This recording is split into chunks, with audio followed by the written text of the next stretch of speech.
Bonjour à tous, nouvelle vidéo de la chaîne. Aujourd'hui, je vous amène à la rencontre d'une famille qui a fait le choix du local et du savoir-faire. Tout commence chez Alizée, surnommée la Pitchoune, une jeune pâtissière qui confectionne ses gâteaux directement chez elle. Pour réaliser ses recettes, elle utilise notamment la farine et les amandes produites par ses parents. Quelques kilomètres plus loin, nous retrouverons justement Evelyne et François, paysans et éleveurs bio de brebis et de vaches. Deux lieux, une même histoire. Cette histoire, elle a commencé il y a 30 ans. Je vous laisse écouter Alizée et ses parents vous la raconter. Donc je vous présente Alizée, elle est pâtissière à Villeneuve-le-Comtal et son entreprise s'appelle La Pitchoune. Alors pourquoi La Pitchoune, Alizée? Eh bien, parce que la pitchoune, déjà, bon, c'est en patois, ça veut dire la petite. Mon grand-père parlant aussi en patois. Donc je m'étais dit, ça serait sympa, c'est un petit signe, mais aussi un signe en disant que je travaille avec les producteurs à proximité de moi pour me mettre en avant comme avant. Et donc tu m'expliquais que toi, tu travaillais avec des produits locaux. Oui, donc je travaille avec la farine locale, ainsi que les amandes. Donc en fait, la farine et les amandes, c'est mes parents qui me le procurent pour que je puisse faire mes gâteaux. Et après, tu as d'autres producteurs locaux? Oui, à côté de chez moi, j'ai une productrice de fraises.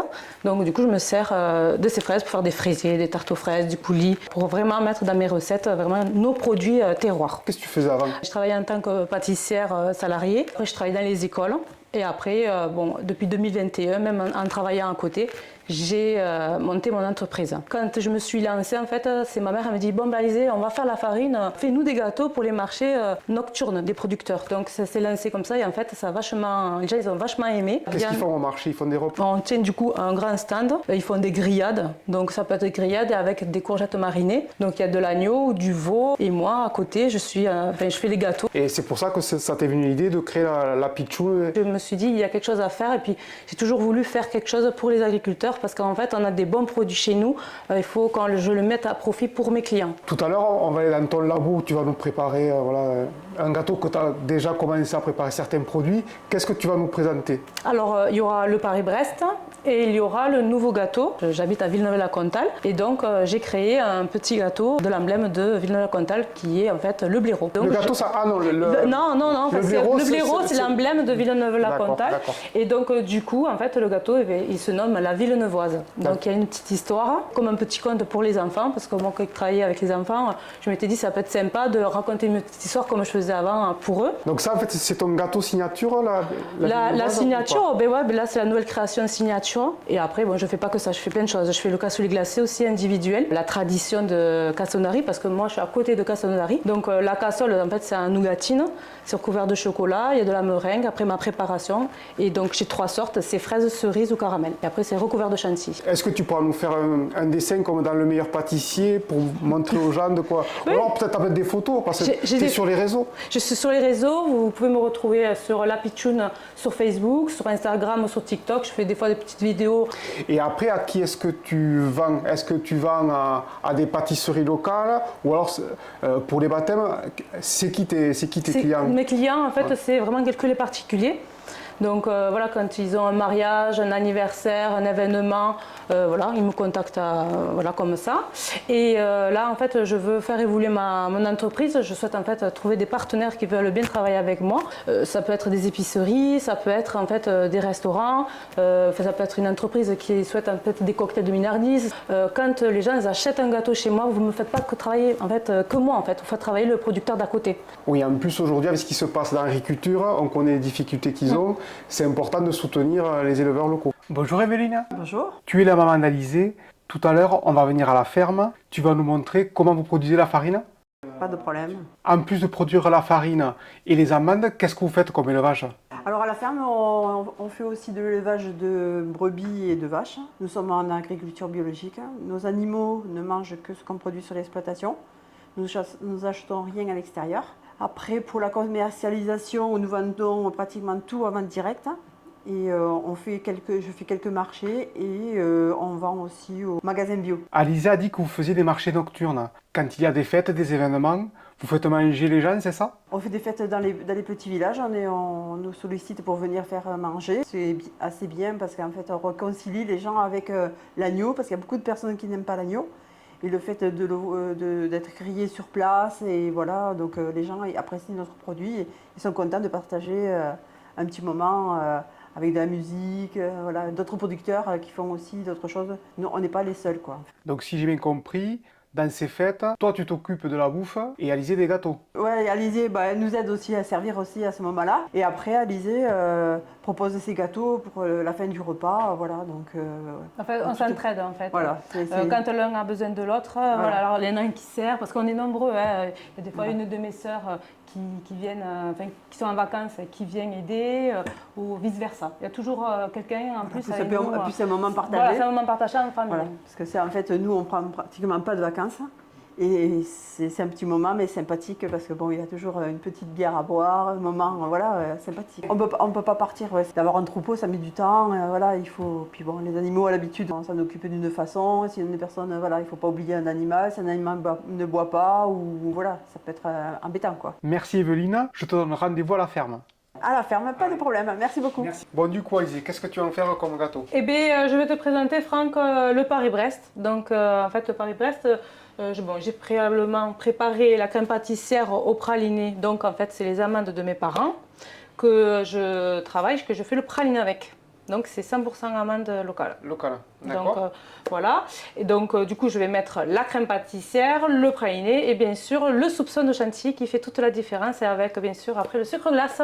D'accord. Et t'as mis combien de temps? Ça prend pas beaucoup de temps, tu sais, à force quand tu maîtrises, une fois bien au froid, après ça va vite. Par exemple, pour faire ces 3 gâteaux. Ah oui, il y a les 3 gâteaux, oui, ben après, oui, ça prend, enfin, il y a la pâte à choux, pardon, à faire avant, et après la crème pâtissière et tout ça. Bon, il y a plein de petites étapes qui sont faites en amont pour te le présenter. Moi, si je veux en commander dans une semaine, il faut que je t'appelle la veille ou il faut que je t'appelle Ouais, il faut m'appeler 3 jours avant, j'arrive à m'adapter. Alors là, j'ai commencé, tu vois, à découper les Paris-Brest. Bon, voilà.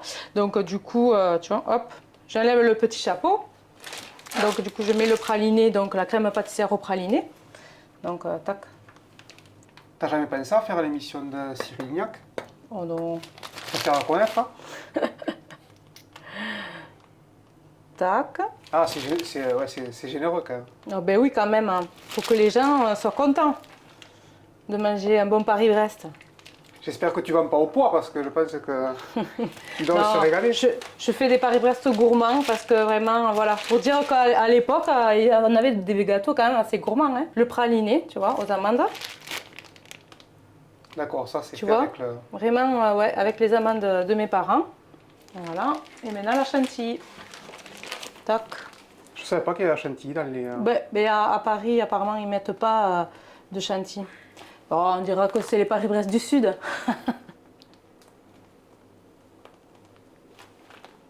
Voilà. Donc là, tu le fais à l'individuel, mais est-ce qu'il y a des gens qui le commandent comme ça en gros, alors, en gros. Oui. Moi, je le fais en gros, alors je le fais en couronne, vraiment comme un Paris-Brest, et chacun, en fait, a comme un petit chou, tu sais, tout ensemble, enfin, selon la part qu'ils veulent, 4, 5, 6. Donc là, on saupoudre de sucre glace. C'est moi qui le prépare, hein, le sucre glace, je ne l'achète pas. Je mixe vraiment le sucre pur, et voilà. Le Paris-Brest local. Bon, alors maintenant, Alizé, vas-y, ta spécialité, c'est quoi? Alors, ben là, c'est la nouvelle création que j'ai faite cette semaine.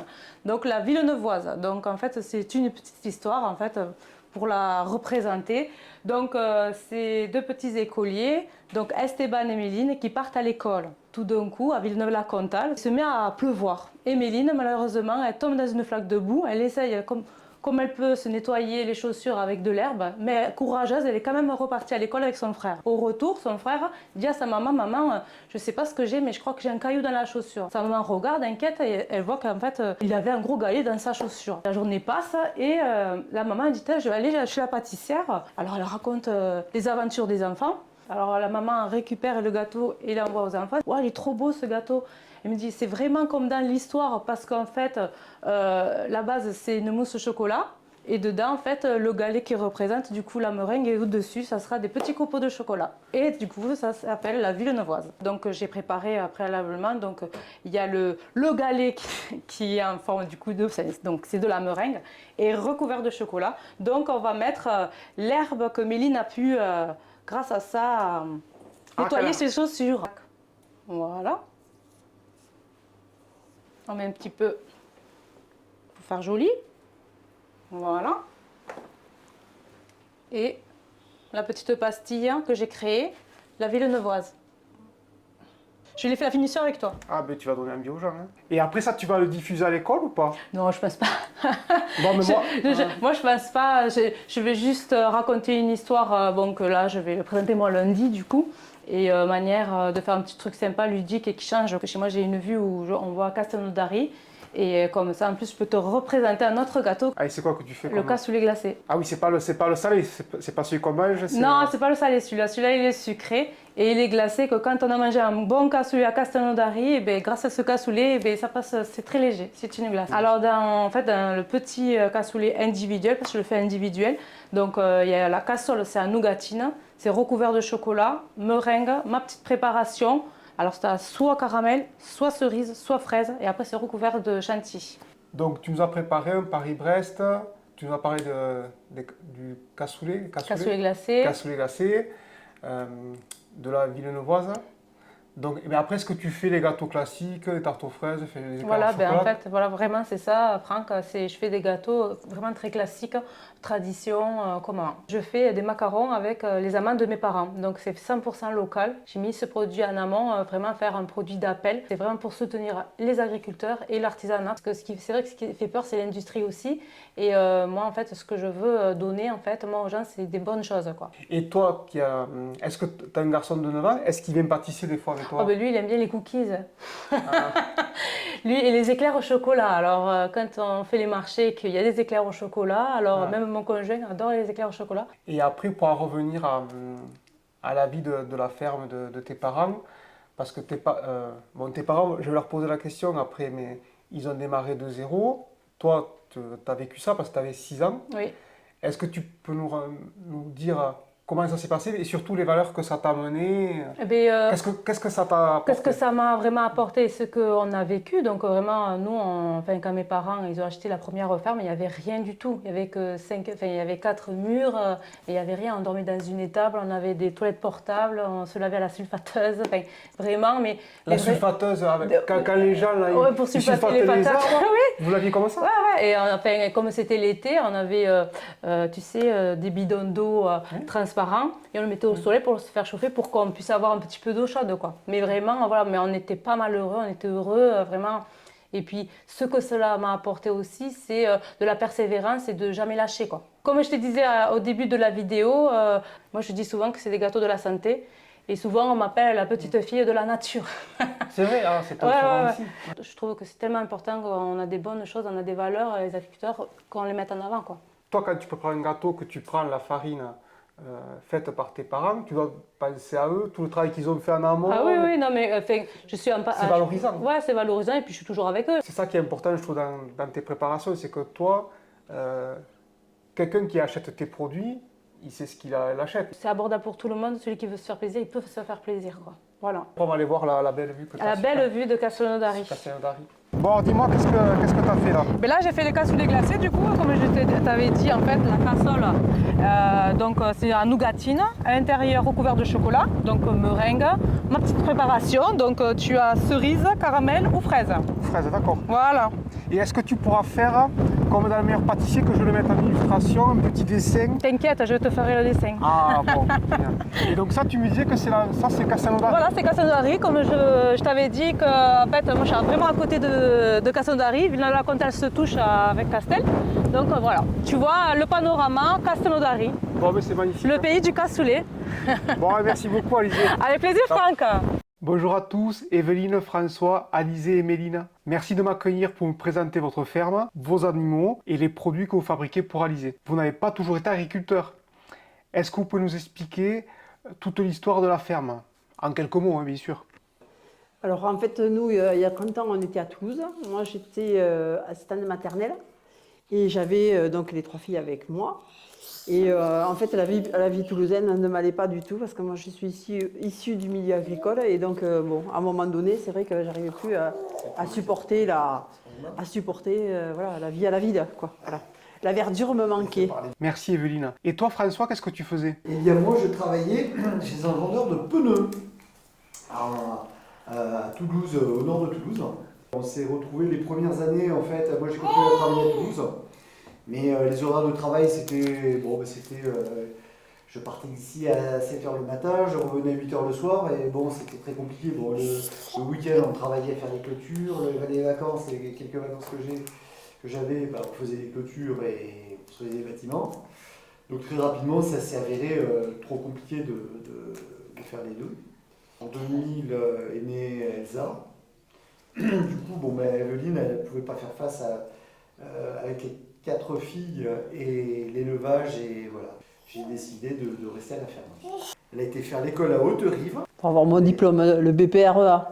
Je les mettais à l'école, elle, et après moi je partais à l'école pendant 1 an. Voilà, donc une fois qu'Evelyne a eu son diplôme, elle a pu s'installer.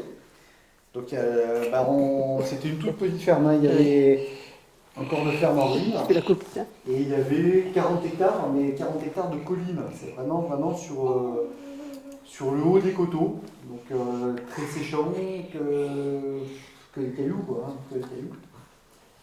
Et c'était très dur, parce qu'il n'y avait vraiment rien à manger, quoi. Il y avait vraiment rien à manger. On avait un troupeau de brebis qui était assez conséquent, il y avait 300 brebis. Bon, on n'avait pas de vache à l'époque.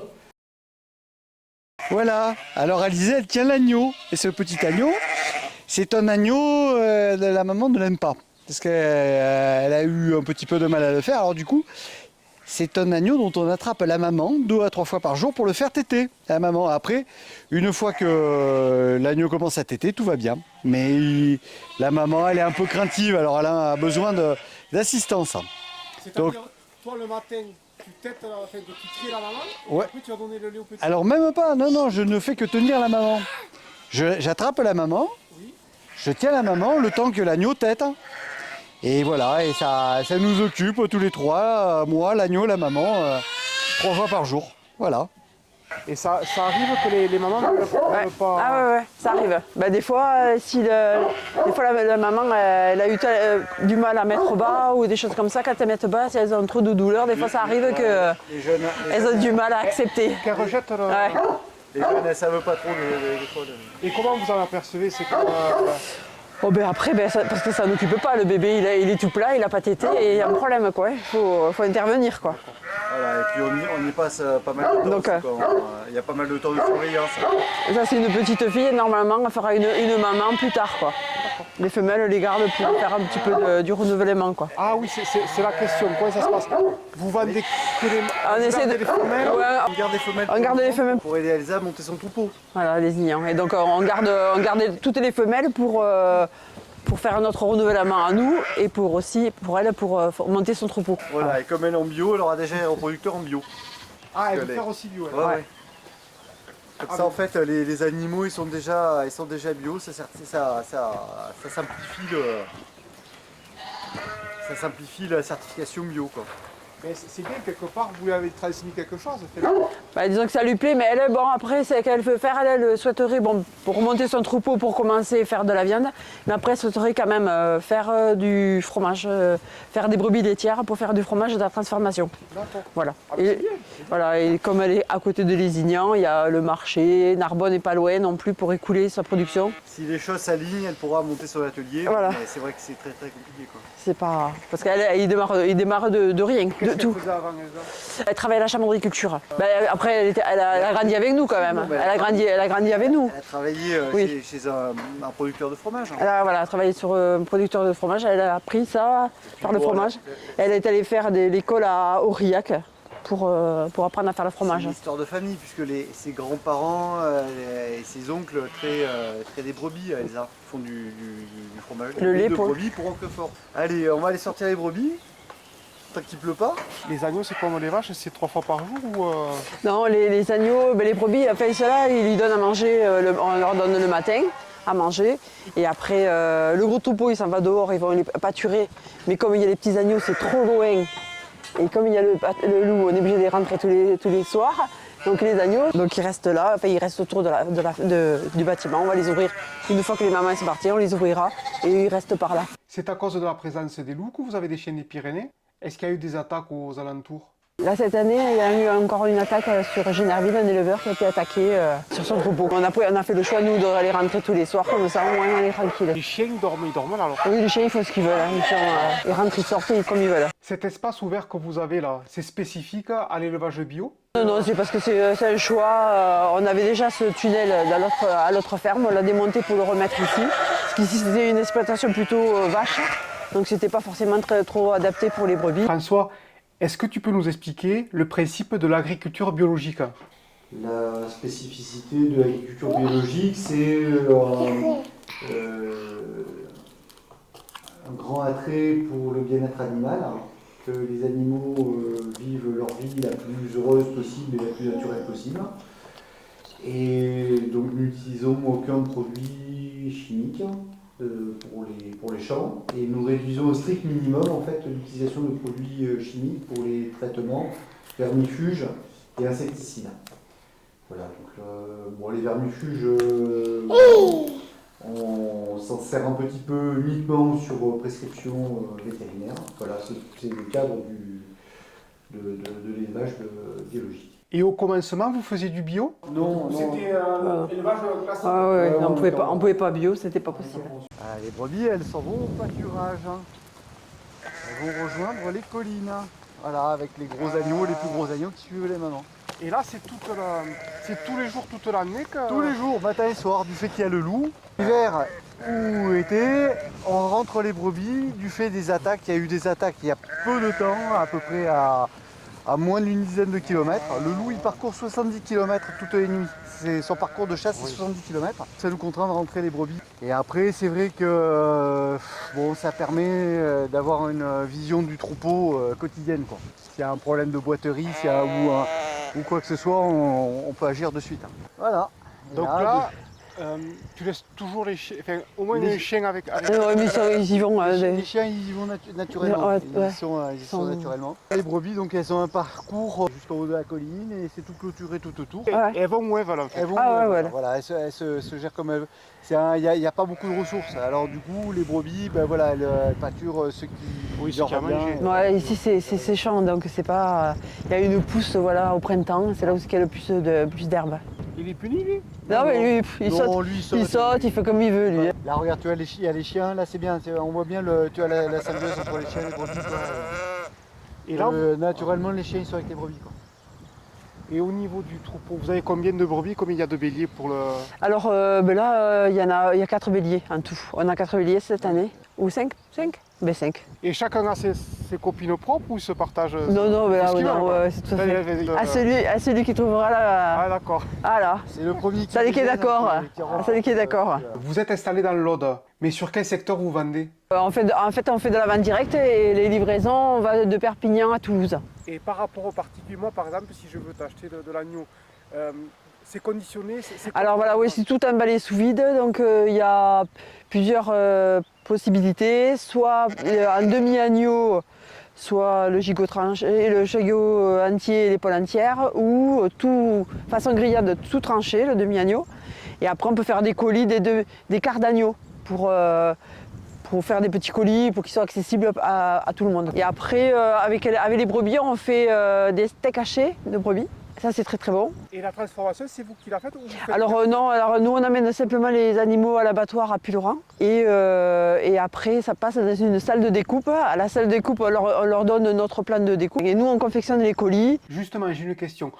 Au début de votre installation, est-ce que vous avez été accompagné? Les conseils, on n'en a pas trop eu. Et puis peut-être les conseils qu'on nous a donnés ne s'adaptaient pas forcément à notre terrain, à nous. Voilà. Parce qu'ici, c'est un sol séchant, argileux. Bon. On est vraiment dans une zone qui est spécifiquement difficile, qui est difficile avec ces sécheresses récurrentes l'été, ce manque d'eau récurrent. Et du coup, du fait qu'on a moins de production, on a dû baisser en fait le nombre de brebis. La seule solution qu'on avait, c'était de trouver de nouveaux débouchés pour nos agneaux. Et en plus, il faut des marchés, et en plus, il faut aller faire les marchés. Trouver des nouveaux débouchés, ça veut dire aller prospecter des restaurateurs, aller prospecter des magasins. Evelyna, tu t'occupes de la partie plus commerciale. Est-ce que vous avez un site? Quand on prévoit de faire une vente directe, j'envoie mon annonce sur les adresses mail en mettant une date limite de commande, déjà bon, en proposant bien sûr les produits, si c'est la brebis ou de l'agneau ou du veau, ou voilà. Quand tu fais les marchés, tu vends des colis ou c'est plus au choix? Comment ça se passe? Alors les marchés castanés, je ne vends que de l'agneau parce qu'il y a déjà un producteur de veau, donc je ne peux pas amener mon veau. Donc là, c'est par contre, c'est au détail. Après, pour la livraison, ben voilà, je redonne des points fixes, soit aux sorties d'autoroute, comme ça, aussitôt je reprends l'autoroute, voilà. Dans ce grand champ, combien vous avez d'amandiers? En tout, on en a planté 600. Sur la ligne, il n'y a pas que des amandiers, les arbres fruitiers aussi. Parce que bon, justement pour réaliser, pour peut-être éventuellement, si un jour on a des fruits, on pourra faire des gâteaux. Là, il y en a des amandes. Là, il y a vraiment beaucoup d'amandes. Et là, avec 600 amandiers, comment vous faites pour ramasser? Vous appelez tous les enfants? Alors non, on n'appelle pas les enfants. On a trouvé une solution, on va dire sympathique. On invite tous nos clients, s'ils le souhaitent, à venir passer une journée avec nous pour ramasser les amandes. Et c'est à ce moment-là où c'est qu'on partage un repas tous ensemble. On fait des grillades d'agneau et puis voilà. Ah, c'est le fameux moulin où vous fabriquez la farine. Oui, je fais mon pain parce que voilà. Et puis on a une grande famille, ça sert aussi à tout le monde. Alors, on va démarrer. Ouais. Voilà. On va mettre le grain.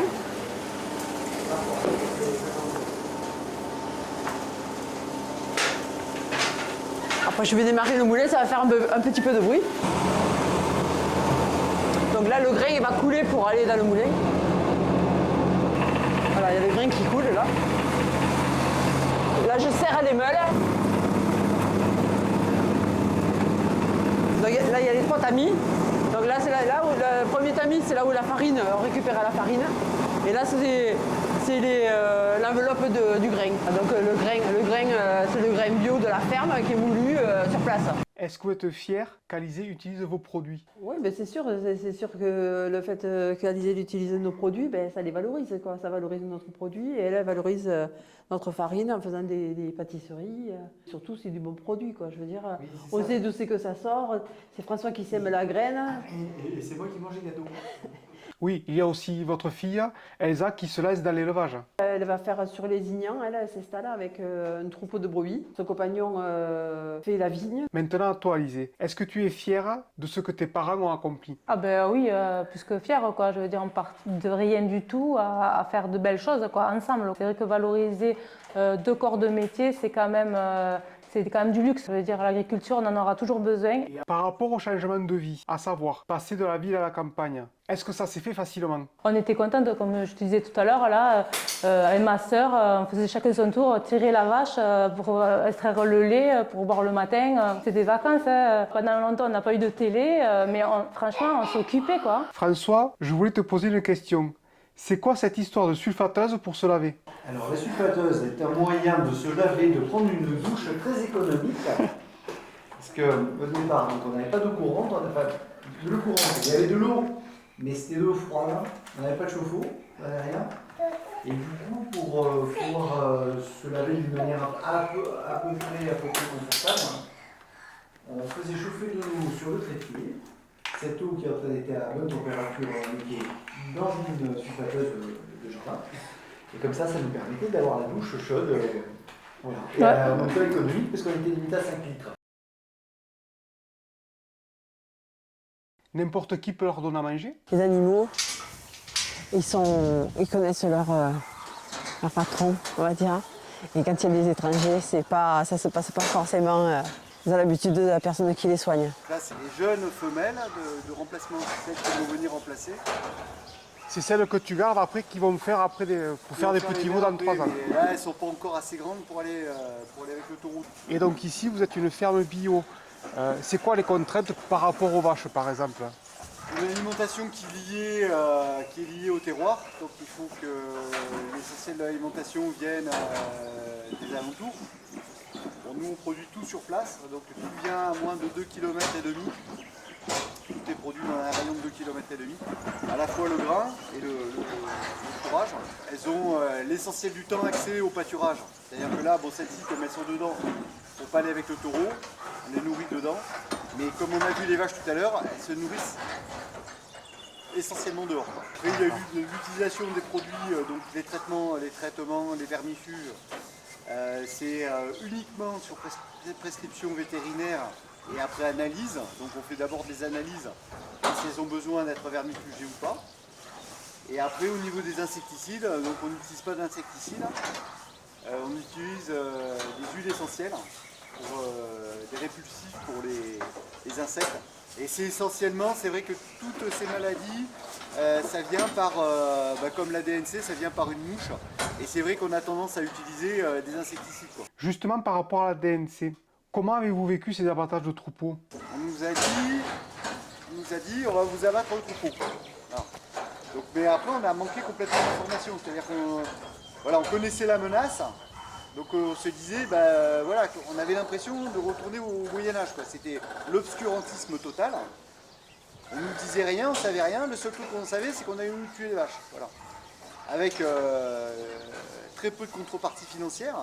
Parce que c'est la contrepartie financière, on te tue ton troupeau, donc toi tu as un investissement qui est sur plusieurs dizaines d'années. Et on te donne pratiquement rien en échange. Donc tu te dis, qu'on est vraiment pris. C'était vraiment indigne comme traitement, c'était un traitement vraiment indigne. Il y a eu une très très forte pression là, pour la vaccination, on n'a pas eu le choix de vacciner ou pas. Et en contrepartie, les consommateurs nous disent on espère qu'elle n'est pas vaccinée la viande. Donc on est vraiment pris entre deux feux, c'est très compliqué. Avec tout ce travail, est-ce que vous prenez des vacances?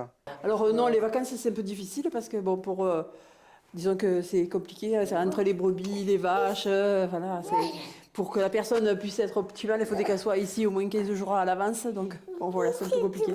Mais bon, les vacances, si c'est possible de partir en vacances, soit un il reste et l'autre s'en va, ou voilà.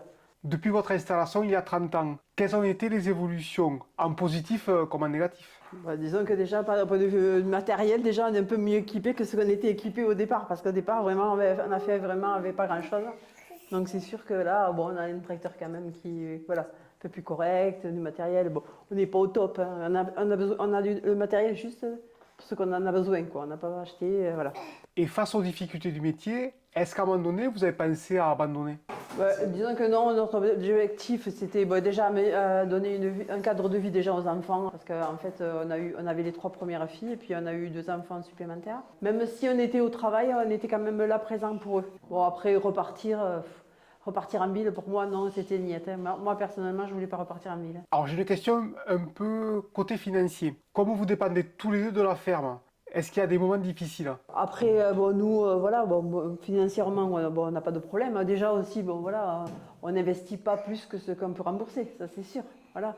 Mais bon, après, bon an, mal an, on se débrouille pas mal. On se débrouille, on n'a pas de dette. Bon, maintenant pour conclure, François, est-ce que tu veux passer un message?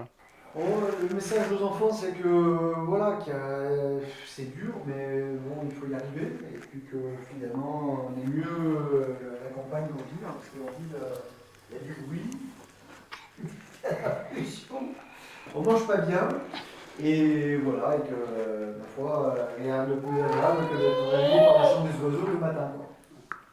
Voilà ce que j'ai là.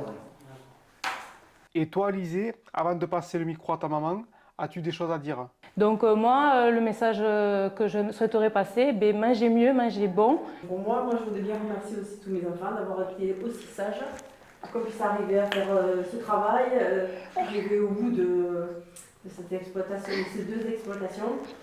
Et voilà, et le fait, même si on n'avait pas eu beaucoup d'argent, tous nos enfants travaillent, tous les enfants ont quand même des bons souvenirs de la ferme, même si c'était difficile. Voilà, et après, pour ce qui est du gouvernement, ça serait bien qu'ils n'oublient pas l'agriculture. Les agriculteurs se font à manger et on ne mangera pas forcément que du papier, il faut continuer à faire des bonnes choses à manger. Voilà, c'est tout. On arrive à la fin, je vous remercie tous les 3 et bien sûr la petite Méline. Merci pour les macarons, les croquants et les œufs. Merci beaucoup, Franck. Ainsi s'achève notre découverte d'Alizé, de ses pâtisseries et de la ferme familiale d'Evelyne et François. Bravo à Evelyne et François qui ont réussi à transmettre leurs valeurs aux 5 enfants. Marianne, Sabrina, Alizé, Elsa et Xavier. Un grand merci à eux de nous avoir ouvert leurs portes et partagé leur passion, l'amour de leurs animaux et leur engagement en faveur d'une agriculture et d'une production locale. Qu'est-ce qu'on dit, Koda? Merci de partager pour soutenir les artisans et les paysans français. Abonnez-vous à la chaîne, c'est gratuit. N'est-ce pas, Koda? Au revoir.